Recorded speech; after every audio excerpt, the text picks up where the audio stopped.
मेरा कारोबार के सिलसिले में अक्सर दूसरे शहरों में आना जाना लगा रहता था। ऊपर वाले ने मुझे खूबसूरत पत्नी और 2 बेटियां दी थीं। शादी से पहले मैं बहुत सी बुराइयों का शिकार था। बहुत कोशिशों के बाद भी मैं बुराइयों से अपना पीछा न छुड़ा सका।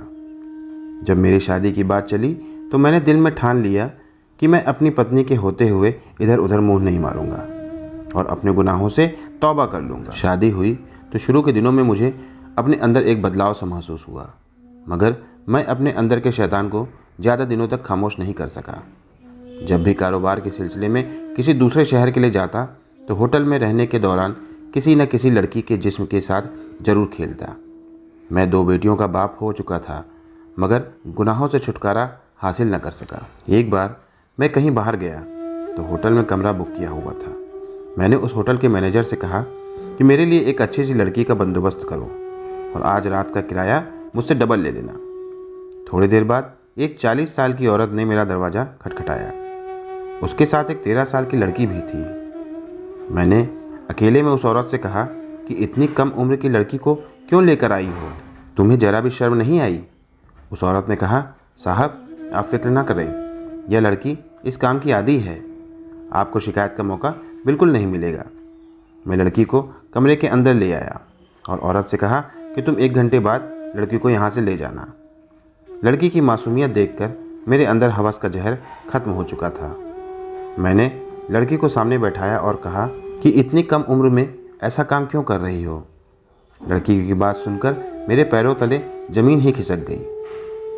उसने कहा कि साहब इस काम में मेरी अपनी मर्जी बिल्कुल नहीं है। मेरी माँ मेरे बचपन में ही यह दुनिया छोड़कर चली गई। मेरे बाप ने दूसरी शादी कर ली। शादी के कुछ सालों बाद मेरी सौतेली माँ ने मेरे बाप को नशे पर लगा दिया। फिर हमारे घर में अजीब अजीब लोगों का आना जाना शुरू हो गया। मेरा बाप नशे में अपना होश खो चुका था। वह औरत एक बदजात औरत थी। कुछ वक्त गुजरा, नशे ने मेरे बाप की जान ले ली। तो फिर मैं पूरी तरह से अपनी सौतेली माँ के रहमो करम पर जीने लगी। आज से तकरीबन 2 साल पहले मेरी माँ ने मुझे इस काम पर लगा दिया, जबकि मेरी इसमें खुद की मर्जी बिल्कुल नहीं थी। लड़की की बात सुनकर मेरी आंखों से आंसू टपकने लगे। मैं तो अपने आप को दुनिया का सबसे बड़ा गुनहगार समझता था, लेकिन आज पता चला कि इस दुनिया में मुझसे भी बड़े गलीज लोग पड़े हैं। मैंने उस लड़की के हाथ में एक चाकू दिया जो मैंने अपनी जेब में छुपा कर रखा था और उससे कहा कि क्या तुम अपने हाथों से इस बदजात औरत को मारना चाहोगी? लड़की ने रोक कर कहा कि नहीं, मेरे अंदर इतनी हिम्मत नहीं है कि मैं किसी की जान ले सकूं, और उसने मुझे भी यह करने से मना कर दिया। मैंने लड़की के सर पर हाथ रखकर कहा कि तुम अब क्या चाहती हो? उसने कहा, भाई मैं अब इस जहन्नुम से निकलना चाहती हूँ। मैंने उसे कहा कि मैं तुझे इस जगह से निकाल लूँगा। औरत के आने से पहले ही मैं उस लड़की को होटल से लेकर रवाना हो गया। मैं उसे अपने एक दोस्त के पास ले गया, जहाँ यतीम और बेसहारा लड़कियों को शिक्षा और उनका पालन पोषण किया जाता था। मेरा यह दोस्त पिछले 30 साल से एक अनाथ आश्रम चला रहा था। इसकी अपनी कोई औलाद न थी और वह अक्सर यह बात कहा करता था कि मैं इस अनाथ आश्रम में 300 बेटियों का बाप हूँ। आलिया, तुम इस अनाथ आश्रम में अपनी शिक्षा जारी रखना। और वैसा ही हुआ।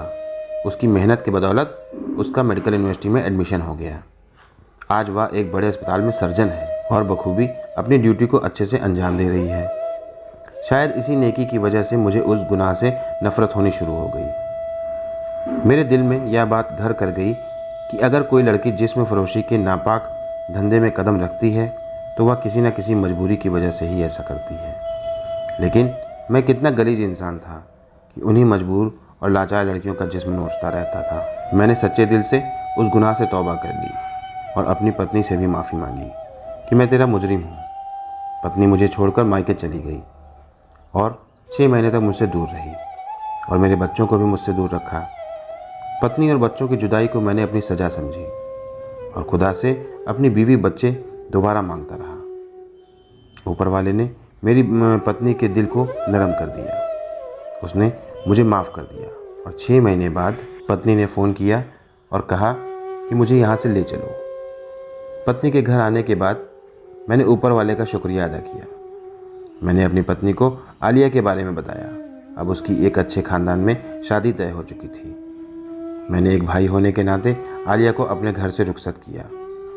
शादी के काफ़ी दिनों के बाद मुझे आलिया की एक कॉल आई और उसने मुझे बताया कि उसकी सौतेली माँ की लाश अस्पताल में है। वह लोगों को अपने घर के आगे खून में लथपथ पड़ी मिली थी। छानबीन करने के बाद पता चला है कि उसकी अपनी ही सगी औलाद ने किसी बात पर उसे छत से नीचे फेंक दिया, लेकिन मोहल्ले वाले उसे रोड से उठाकर तुरंत अस्पताल ले आए। मगर अफसोस, सर पर चोट बहुत गहरी थी, इसलिए मैं इनको बचा नहीं पाई। मेरी सौतेली माँ ने मेरे ही अस्पताल में तड़प तड़प कर जान गंवा दी।